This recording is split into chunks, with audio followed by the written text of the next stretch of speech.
साल 2016 में आई हुई फिल्म अराइवल एलियन से जुड़ी हुई है, जिसका वक्त से गहरा संबंध है, जिसको एक बार देखने के बाद काफ़ी लोग समझने में नाकाम रहे। तो आज के इस वीडियो में हम इस फिल्म के स्टोरी को समझते हुए इसके एंडिंग को एक्सप्लेन करेंगे। फिल्म के शुरुआत में हमें दिखाते हैं लुइस एक बेटी को जन्म देती है, जिसके साथ वो काफ़ी वक्त बिताती है। लेकिन जब वो बड़ी होती है उसको कैंसर हो जाता है। डॉक्टर्स उसकी इलाज नहीं कर पाते और अनफॉर्चुनेटली वो मर जाती है। दोस्तों, इस फिल्म में डायरेक्टर ने इस सीन को ऐसे दिखाया है कि हम समझे ये घटना पहले ही घट चुकी है और लुइस अपने पुराने घटनाओं को याद कर रही है। पर सच्चाई ये है कि लुइस की अभी तक कोई बेटी है ही नहीं। वो सिंगल है और उसकी अभी तक शादी भी नहीं हुई है। तो उसको फ्यूचर के ऐसे सपने या विजन्स क्यों आते थे, ये हमें इसी वीडियो में आगे पता चलेगा। लुइस यूनिवर्सिटी में पढ़ाने जाती है, जहाँ पे वो देखती है कि कोई नहीं आया था। उसको न्यूज़ से पता चलता है कि एलियंस पृथ्वी में आ चुके हैं। दोस्तों, लुइस एक लिंग्विस्टिक एक्सपर्ट भी होती है, जिसका मतलब होता है कि वो अलग अलग भाषाएं समझ सकती थी और वो यूएस आर्मी की ट्रांसलेटर बन के भी मदद कर चुकी थी। एलियंस आने की वजह से देश में अफरा तफरी मच जाती है, जिसके लिए गवर्नमेंट को देश बंद ऐलान करना पड़ता है। अब क्योंकि लुइस ने पहले भी यूएस आर्मी की मदद की थी फारसी भाषा में लिखे शब्दों का मतलब समझा के, army officer colonel GT Weber उनसे मदद मांगने आते हैं। वो चाहते हैं कि लुइस उनसे कम्युनिकेट करे और ये समझे कि वो इस दुनिया में आए क्यों हैं। वो लुइस को एक रिकॉर्डिंग सुनाते हैं और उसका मतलब समझाने कहते हैं। अब क्योंकि ये भाषा लुइस के लिए बिल्कुल नई थी, वो कहती है कि उसको उस जगह में ले जाया जाए जहाँ एलियंस और इंसानों के बीच कम्युनिकेशन हो रही है। यहाँ पे हम इयन डोंगली से भी मिलते हैं, जो कि एक आर्टिकल फिजिसिस्ट थे, और दोनों को शिप के पास लेके जाया जाता है।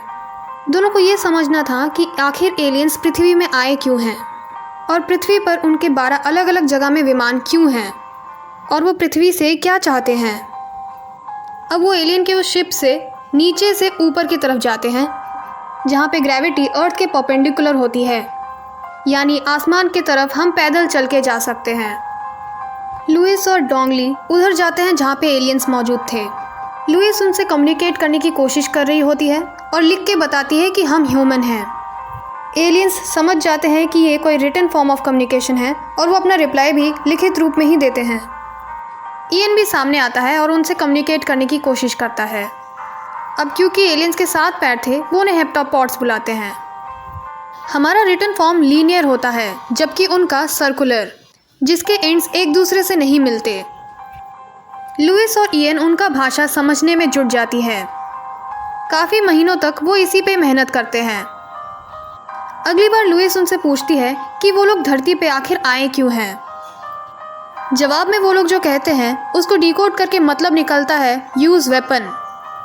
अब क्योंकि 12 अलग अलग देशों में ये शिप्स मौजूद थी, सबकी स्ट्रैटेजीज और प्लानिंग भी अलग अलग होती है। चाइना यूज़ वेपन का मतलब अटैक समझती है और वो कहते हैं कि उन्हें एलियंस पे और भरोसा नहीं है। अगर वो लोग 24 घंटे तक और रुके तो वो अटैक कर देंगे। चाइना अमेरिका से अपना कम्युनिकेशन तोड़ रही होती है और ये देखते हुए सारी कंट्रीज़ भी यही फैसला कर रही होती है। लेकिन लुइस कहती है कि वेपन का मतलब टूल भी तो हो सकता है। वो मानती है एलियंस हमला नहीं चाहते, वो अटैक नहीं करना चाहते, वो कुछ कहना चाहते हैं और अपना मैसेज शेयर करना चाहते हैं। इसी दौरान लुइस को अपने फ्यूचर की बेटी के विजन्स आते हैं, जो कि बड़ी हो रही होती है, जिसको वो सपना समझ के इग्नोर कर देती है।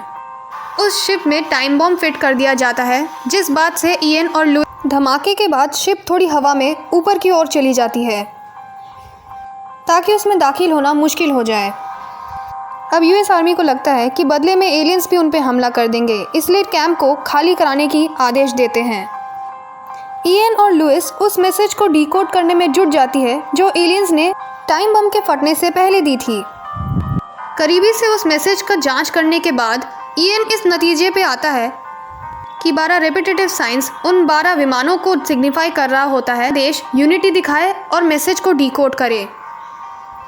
लुइस भी इस बात को समझ रही होती है और इस भाषा को समझने के दौरान उसको फिर से कुछ विजन्स आते हैं।